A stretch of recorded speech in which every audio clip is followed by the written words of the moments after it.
I used to believe that more choices meant better design. Give users every option, every filter, every color, and they'll find exactly what they want. But a few years ago, I watched a booking flow I designed slowly bleed users. The page had everything: 6 appointment types, 8 time slots per day, a dozen add ons. And almost no one clicked book. It took me longer than I'd like to admit to realize the problem wasn't the users, it was the design.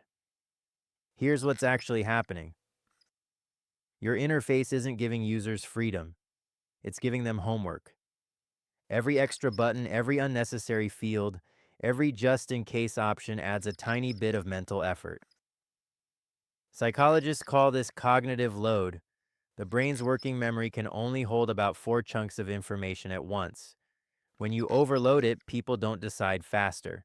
They decide not to decide at all. They close the tab, they abandon the cart, they freeze. This isn't a guess. In 1952, psychologist William Edmund Hick proved that the time it takes to make a decision increases logarithmically with the number of choices.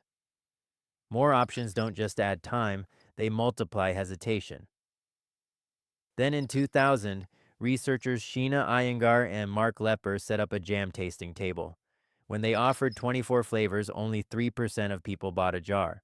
When they offered just 6, purchases jumped to 30%. That's a 10x increase, simply by cutting 18 options. The same principle applies to your website.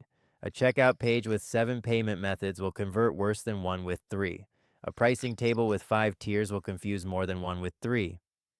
Your users aren't comparing options, they're overwhelmed. And it's not just about choice count.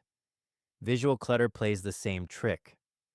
When everything on a page looks equally important, bold headlines, colorful buttons, competing calls to action, the eye has no clear path. The user's brain has to work to figure out where to look first, and that extra work depletes the mental energy they need to actually complete a task. Baymard Institute research found that 17% of users abandon a purchase solely because the checkout process is too long or complicated. Not because they changed their mind about the product, because the interface asked too much of them. Here's the counterintuitive twist. The solution isn't to hide features in a hamburger menu or bury options behind advanced tabs. It's to make the one path you want users to take feel inevitable. Great UX isn't about offering everything. It's about removing everything that isn't the next step. When we redesigned a booking flow for a client at Xentro, we cut the number of form fields from 12 to 5. We removed the Choose Your Specialist dropdown and instead used a smart default based on the service they'd selected. The result? Completed bookings rose 34%. Not because we added anything, because we took away the friction. So this week, I want you to audit one high-stakes page on your own site.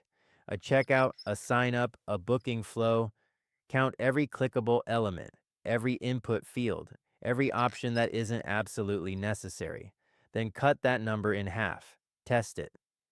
You'll likely see your conversion rate move in the opposite direction you expect, up. You don't need more choices, you need the right one. I'm Arman Khosravi, Design and UX Lead at Xentro.